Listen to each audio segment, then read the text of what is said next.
नमस्कार दोस्तों, गोल स्टडी के यूट्यूब चैनल पर मैं सुरेश चौधरी एक बार फिर से आपका हार्दिक स्वागत करता हूं। देखिए मित्रों, अपन इंडिया हिस्ट्री के अंतर्गत दिल्ली सल्तनत पढ़ रहे थे और दिल्ली सल्तनत के अंतर्गत सबसे पहले अपन ने लिया था गुलाम राजवंश। गुलाम वंश के अंतर्गत अपन ने सबसे पहले कुतुबी वंश है उसके बारे में अपन ने पिछली वीडियो में पढ़ा था। उसके बाद जो अगला राजवंश मैंने आपको बताया था जो शासन करेगा वो है शमसी राजवंश। शमसी राजवंश आज अपने को पढ़ना है। तो देखिए, दिल्ली सल्तनत पढ़ रहे हैं अपन और दिल्ली सल्तनत के अंतर्गत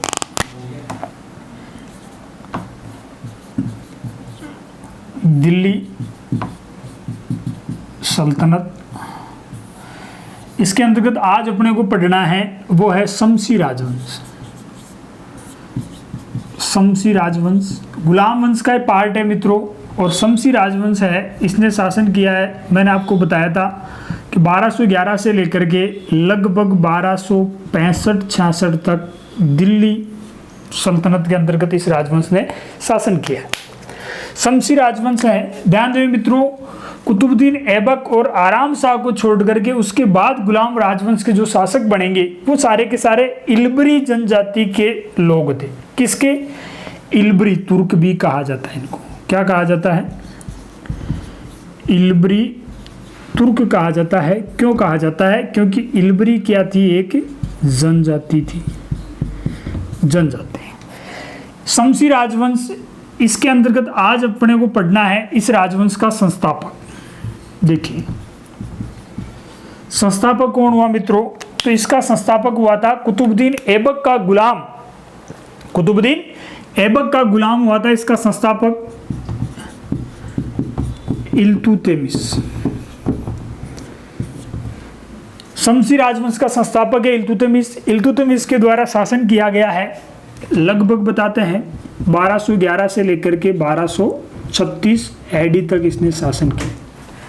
1211 से 1236 एडी तक कुतुबुद्दीन ऐबक का गुलाम था ये। इल्तुतमिश क्या था? ऐबक का गुलाम। ऐबक का गुलाम था। कौन था मित्रों? इल्तुतमिश। इल्तुतमिश के द्वारा ऐबक के पुत्र आराम शाह की हत्या करके लाहौर की राजगद्दी है वो प्राप्त की गई थी। शासक बनते ही इसने सबसे पहला काम क्या किया था? राजधानी कहाँ थी? लाहौर। और इसने राजधानी को लाहौर से, ये राजधानी कहाँ लेकर के आया था मित्रों? लाहौर से इसने राजधानी बनाई थी दिल्ली। दिल्ली को क्या बनाया था इसने? गुलाम वंश की राजधानी। सर्वप्रथम दिल्ली को राजधानी किस सुल्तान ने बनाया है? तो वो है आपके इल्तुतमिश। शासक बनते ही 1211 में राजधानी कहाँ लेकर के आ गया? दिल्ली। ऐबक ने राजधानी कहाँ रखी थी? लाहौर रखी थी। इल्तुतमिश है वो राजधानी लाहौर से कहाँ लेकर के आ गया? दिल्ली लेकर के आ गया। इल्तुतमिश प्रथम शासक है जिसने क्या किया था? सुल्तान की उपाधि धारण की थी। सुल्तान की उपाधि धारण करने वाला प्रथम शासक, दिल्ली सल्तनत का प्रथम शासक जिसने कौन सी उपाधि धारण की है? सुल्तान की उपाधि धारण की है। और सुल्तान की उपाधि किसने धारण की है? इल्तुतमिश के द्वारा ये उपाधि धारण की गई थी। सुल्तान की उपाधि धारण करने वाला पहला शासक है, मैंने बताया था। ऐबक ने मलिक और सिपह सालार की उपाधि धारण की थी, इसने सुल्तान की उपाधि धारण की थी। कहते हैं इस्लाम धर्म के खलीफा के द्वारा इसको मान्यता प्राप्त हुई थी और खलीफा के द्वारा कुछ उपहार भेंट किए गए थे इसको, और इसी आधार पर इल्तुतमिश ने एक उपाधि भी धारण की है मित्रों। इसकी उपाधि भी मिलती है अमीर उल मोमिनीन। अमीर उल मोमिनीन का सम्मान है वो किसने धारण किया था? इल्तुतमिश ने धारण किया था। प्रश्न आ जाता है कई बार, दिल्ली सल्तनत के किस सुल्तान ने अमीर उल मोमिनीन की उपाधि धारण की थी? तो अमीर उल मोमिनीन की उपाधि है वो किसने धारण की है? इल्तुतमिश ने धारण की है, जिसका शाब्दिक अर्थ, इसका शाब्दिक अर्थ बता रहा हूं, खलीफा का सहायक, खलीफा का सहायक कहा जाता है। मोहम्मद साहब के उत्तराधिकारी क्या कहलाए? खलीफा। खलीफा का शाब्दिक अर्थ होता है लायक बेटा, या यूँ कह सकते हैं मोहम्मद साहब जो इस्लाम धर्म के संस्थापक हुए थे, इस्लाम धर्म के मूल पुरुष हुए थे, उनके उत्तराधिकारियों को कहा जाता है खलीफा। इस्लाम धर्म के अंतर्गत सबसे बड़ा धर्म गुरु है वो खलीफा को माना जाता था, और खलीफाओं के द्वारा जिन प्रदेशों पर शासन किया जाता था उसे खिलाफत के नाम से जाना जाता है। किस नाम से जाना जाता है? खिलाफत के नाम से जाना जाता है। तो अमीर उल मोमिनीन का सम्मान है वो किसने धारण किया मित्रों? इल्तुतमिश ने धारण किया है। शमसी राजवंश का संस्थापक माना जाता है इसको। 1211 में इसने शमसी राजवंश की नींव रखी। दिल्ली सल्तनत का प्रथम सुल्तान है, प्रथम शासक जिसने सुल्तान की उपाधि धारण की थी। शासक बनते ही राजधानी है वो लाहौर से कहां लेकर के गया था? शासक बनते ही ये राजधानी लेकर के गया था लाहौर से दिल्ली। ये है आपके इल्तुतमिश। अब इल्तुतमिश से संबंधित और कौन से फैक्ट है इसका आप स्क्रीनशॉट ले लीजिए, इसका स्क्रीनशॉट। देखिए स्क्रीनशॉट आपने ले लिया होगा। इल्तुतमिश से संबंधित अन्य फैक्ट और कौन कौन से हैं?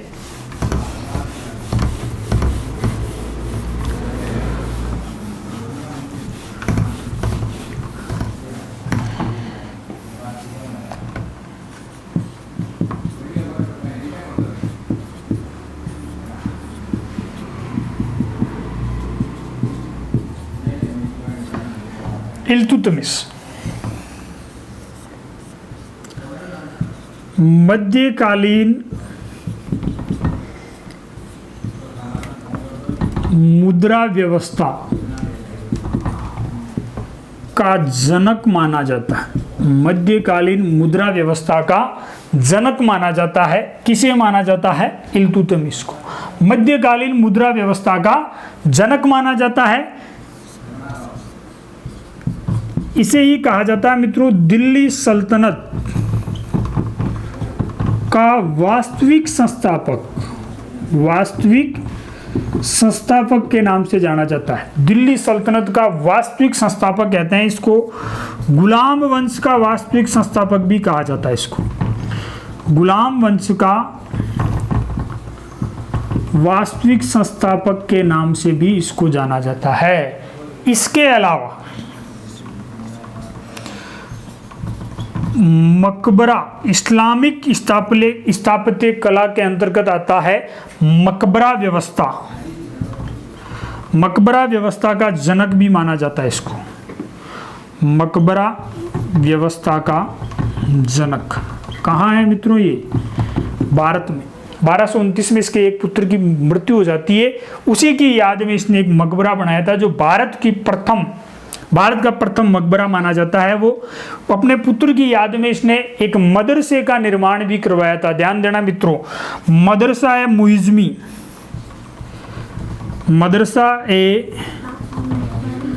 मुइज़्ज़मी का निर्माण है वो इसके द्वारा करवाया गया था। कहाँ करवाया गया? दिल्ली में तो इस आधार पर अपन कह सकते हैं कि इसने शिक्षा के अंदर भी ध्यान दिया था, शिक्षा पर भी ध्यान दिया था।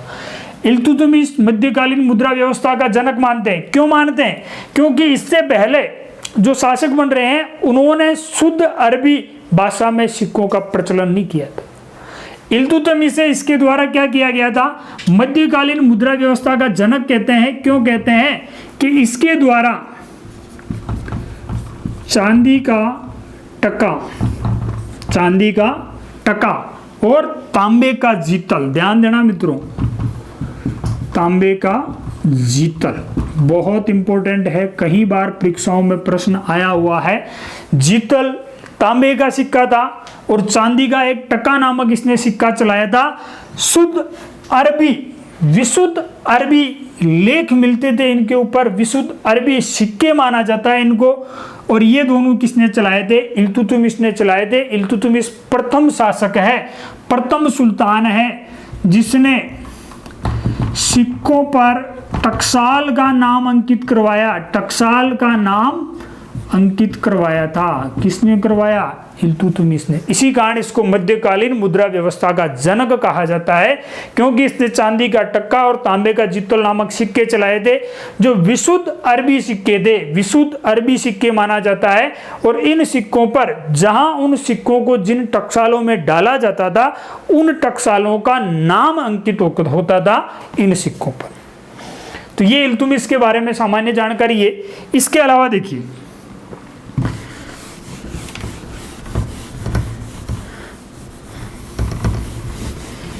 इल्तुतमिश अपनी न्यायप्रियता के लिए भी जाना जाता था मित्रों। इल्तुतमिश है अपनी न्यायप्रियता के लिए भी जाना जाता था। 1211 से 1236 एक इतिहासकार हुआ है इब्न बतूता। इब्न बतूता कहाँ का था मित्रों? मोरक्को का यात्री है। ये मोरक्को का यात्री है इब्न बतूता, और इसने अपना यात्रा विवरण लिखा है। यात्रा विवरण रिहला शीर्षक से लिखा है। किस शीर्षक से लिखा है? रिहला शीर्षक से लिखा है। इब्न बतूता कहता है कि इल्तुतमिश के महल के बाहर, इब्न बतूता के अनुसार इल्तुतमिश के महल के बाहर पाषाण निर्मित सिंह की मूर्तियां थी। पाषाण निर्मित सिंह की क्या थी मित्रों? मूर्तियां लगी हुई थी। और इन मूर्तियों के गले में लगी हुई थी घंटी। क्या लगी हुई थी? घंटी। कहा जाता है कि जिस व्यक्ति को न्याय की आवश्यकता होती थी, सुल्तान तक अपनी फरियाद पहुंचानी होती थी, वो व्यक्ति सिंह की इन पाषाण मूर्तियों के गले में लटकी हुई घंटी या जो जंजीर थी उसको खींचता था। तो उसकी जो सूचना है वो किसके पास में पहुंच जाती थी? सुल्तान के पास में पहुंच जाती थी। तो इस आधार पर कह सकते हैं कि इल्तुतमिश है वो अपनी न्यायप्रियता के लिए भी जाना जाता था। इसके अलावा इल्तुतमिश है, इसने अपने 40 वफादार, बहुत इंपॉर्टेंट फैक्ट बता रहा हूं मित्रों, कई बार परीक्षाओं में पूछा गया है। बर्नी के अनुसार 40 वफादार गुलामों का समूह का गठन किया था। गुलामों के समूह का गठन किया था। किसने किया था? इल्तुतमिश ने किया था। और ये 40 वफादार गुलामों का समूह है। इस 40 वफादार गुलामों के समूह को नाम दिया गया तुर्कान ए चहलगानी। किस नाम से जाना जाता है इसको? तुर्कान ए चहलगानी के नाम से जाना जाता है। और ये तुर्कान ए चहलगानी नाम किसने दिया? बर्नी ने दिया था। ये नाम किसने दिया था मित्रों? बर्नी ने दिया था। 40 वफादार गुलामों का एक समूह बनाया था इसने, इल्तुतमिश ने, जिसे तुर्कान ए चहलगानी नाम दिया गया था। और इस तुर्कान ए चहलगानी का पतन, इसका पतन किया था बलबन ने। किसने किया? बलबन के द्वारा इसका पतन किया गया था। कहते हैं इल्तुतमिश के समय चंगेज खान है वो भारत पर आक्रमण की तैयारी में था, क्योंकि चंगेज खान का एक विद्रोही था, पारस का शाह मगर बनी, वो आया था इल्तुतमिश की शरण में। लेकिन इल्तुतमिश को पता था कि अगर इसको शरण दे दी तो चंगेज खान के आक्रमण का खतरा उत्पन्न हो जाएगा। तो कहते हैं उसने उसको शरण नहीं दी थी, जिसकी वजह से भारत पर चंगेज खान के आक्रमण का खतरा है वो क्या हो गया था? टल गया था। अब एक स्थापत्यकार के रूप में इल्तुतमिश को देखिए। एक स्थापत्यकार के रूप में अपन देखते हैं इल्तुतमिश। तो मैंने बताया था आपको कुतुब मीनार किसके रूप में देख रहे हैं अपन? स्थापत्यकार के रूप में अपन इसको देखें तो इसने क्या करवाया था? कुतुब मीनार का निर्माण पूर्ण करवाया था इसने। कुतुब मीनार का निर्माण पूर्ण करवाया। एक सबसे इंपॉर्टेंट फैक्ट बता रहा हूं मैं आपको, नागौर में एतारकिन के दरवाजे का निर्माण करवाया। नागौर में एतारकिन के दरवाजे का निर्माण मित्रों किसने करवाया है? इल्तुतमिश के द्वारा करवाया गया है नागौर में एतारकिन के दरवाजे का निर्माण। और ऐसा कहा जाता है कि मुगल बादशाह अकबर को बुलंद दरवाजा जो उसने फतेहपुर सिकरी के अंदर बनाया है, उसके निर्माण की प्रेरणा है वो कहां से मिली थी? इल्तुतमिश के द्वारा बनाए गए एतारकिन के दरवाजे से मिली थी। ध्यान रखना ये फैक्ट, मुगल बादशाह अकबर को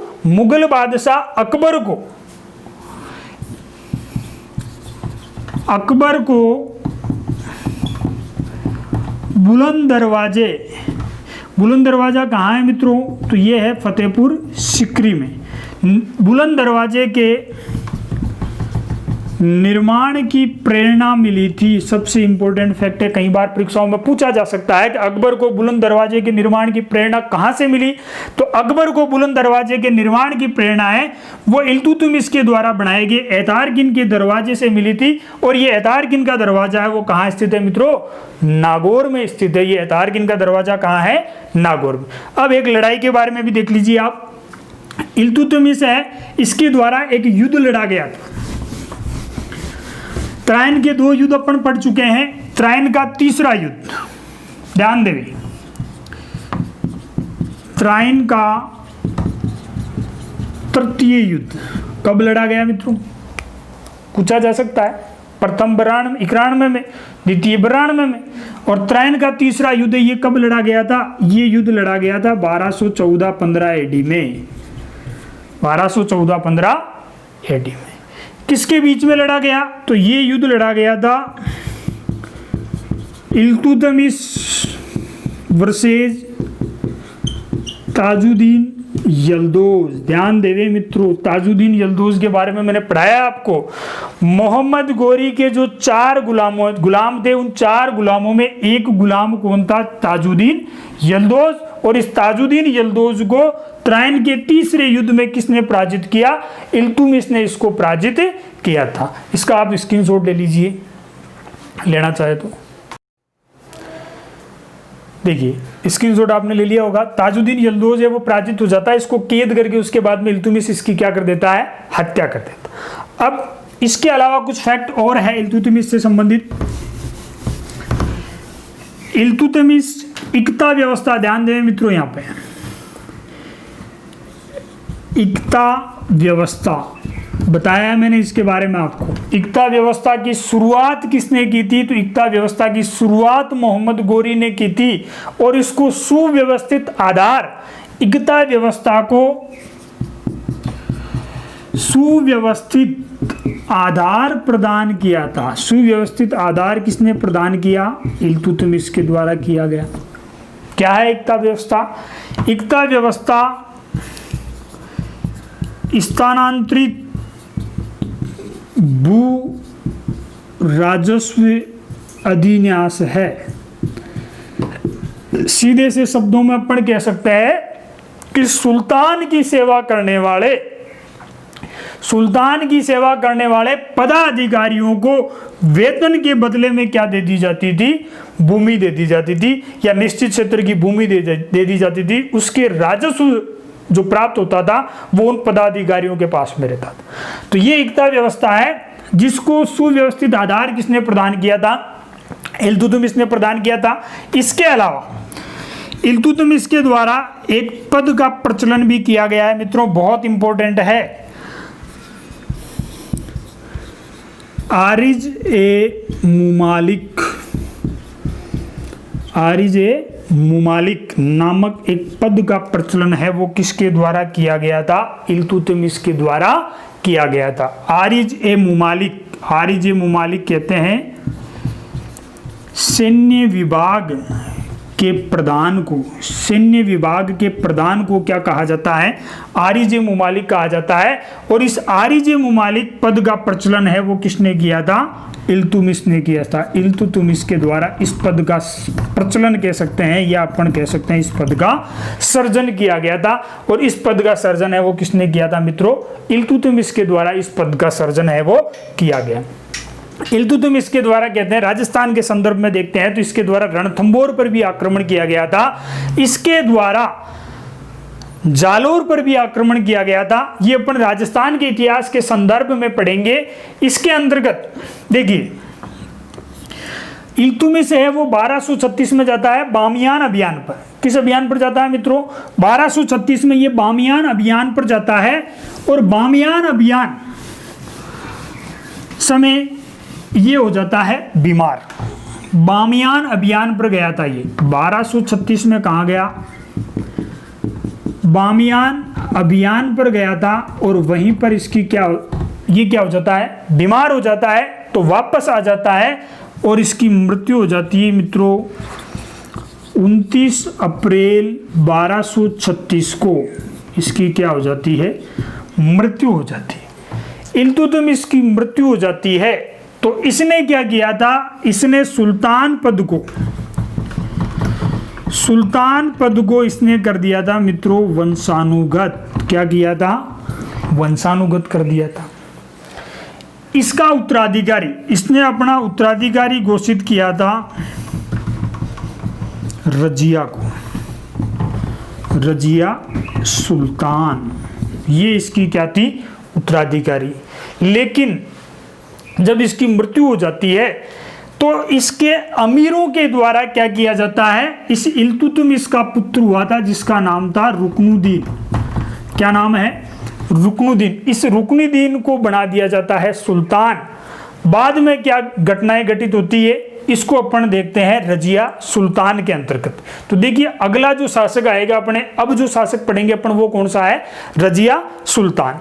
रजिया सुल्तान पढ़ते हैं अपन। दिल्ली की प्रथम, अंतिम और एकमात्र महिला सुल्तान।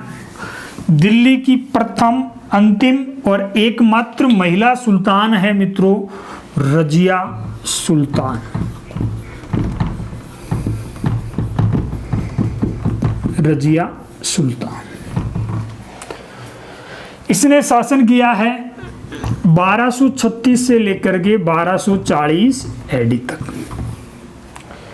जब रुकनुद्दीन जो इल्तुतमिश का पुत्र था उसे सुल्तान बना दिया जाता है तो रजिया क्या करती है? दिल्ली की जनता के पास में जाती है। और कहा जाता है क्योंकि इल्तुतमिश ने अपना उत्तराधिकारी किसको बनाया था? रजिया सुल्तान को बनाया था। उसके द्वारा प्रचलित सिक्कों पर इस रजिया का नाम मिलता है। तो इस आधार पर कहते हैं रजिया ने दिल्ली की जनता से अपने पक्ष में समर्थन मांगा। एकमात्र दिल्ली की सुल्तान जिसके उत्तराधिकार का फैसला है वो दिल्ली की आम जनता ने किया था। जो 32 सुल्तान होते हैं उनमें एकमात्र महिला सुल्तान है। दिल्ली की अंतिम महिला कहो चाहे प्रथम महिला कहो चाहे एकमात्र महिला सुल्तान है वो कौन हुई थी मित्रों? रजिया सुल्तान हुई थी। और इसके उत्तराधिकार का फैसला है वो किसने किया था? दिल्ली की जनता ने किया था। इसने पर्दा प्रथा का त्याग कर दिया था। पर्दा प्रथा का इसने क्या किया था? त्याग किया था।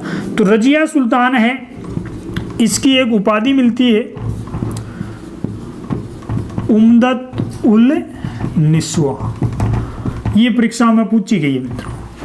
उम्दत उल निस्वा का सम्मान है वो किस सुल्तान ने धारण किया था? तो रजिया सुल्तान ने धारण किया था। दिल्ली की प्रथम, एकमात्र और अंतिम सुल्तान किसे माना जाता है? रजिया सुल्तान को माना जाता है। रजिया सुल्तान के समय फैक्ट क्या है? तुर्क अमीरों व सुल्तान के मध्य संघर्ष की शुरुआत हुई थी। यहां से भी प्रश्न आ सकता है। दिल्ली के किस सुल्तान के समय तुर्क अमीरों व सुल्तान के मध्य संघर्ष की शुरुआत होती है। तो इस संघर्ष की शुरुआत होती है मित्रों रजिया सुल्तान के समय। रजिया सुल्तान है, इसकी हत्या होती है। रजिया सुल्तान की हत्या कर दी जाती है मित्रों। 1240 के अंदर कैथल नामक स्थान पड़ता है हरियाणा में, और यहाँ इसकी क्या हो जाती है, हत्या हो जाती है। और रजिया के साथ में था इसका पति अल्तुनिया। अल्तुनिया जो बटिंडे का इक्तादार था वो इस रजिया के साथ में था। 1240 में कैथल हरियाणा नामक स्थान है, वहां पर इसकी क्या कर दी जाती है, हत्या कर दी जाती है। किसकी हत्या हो रही है, रजिया सुल्तान की। इसका आप स्क्रीनशॉट लेना चाहें तो ले सकते हैं, ले लीजिए। देखिए स्क्रीनशॉट आपने ले लिया होगा। इसके बाद में शमसी राजवंश का कोई बड़ा शासक नहीं है मित्रों। रजिया सुल्तान के बाद में अगला जो इंपॉर्टेंट शासक आएगा देखा जाए तो रजिया सुल्तान के बाद में, रजिया के बाद में शासक बनेगा बहराम शाह। रजिया के बाद में शासक बनेगा बैराम शाह, और बैराम शाह के बाद में जो शासक बनेगा वो बनेगा मसूद शाह, और मसूद शाह के बाद में जो शासक बनेगा वो बनेगा नासिरुद्दीन महमूद। नासिरुद्दीन महमूद रजिया है, इसने शासन किया था मित्रों, अभी अपन ने देखा है 1236 से लेकर के 1240। बैराम शाह शासक रहेगा 1240 से 1242, और मसूद शाह शासक रहेगा 1242 से 1246। 1246 से 1265 तक, 1246 से 1265-66 तक जो शासक रहेगा वो रहेगा नसीरुद्दीन महमूद। ये शासक कहीं इंपॉर्टेंट नहीं है, कोई विस्तार से जानकारी नहीं मिलती है और ना ही कभी परीक्षाओं में पूछे जाते हैं। नासिरुद्दीन महमूद है, ये परीक्षाओं में कई बार पूछा गया है। तो देखिए अगला जो शासक पढ़ रहे हैं अपन वो है नासिरुद्दीन महमूद।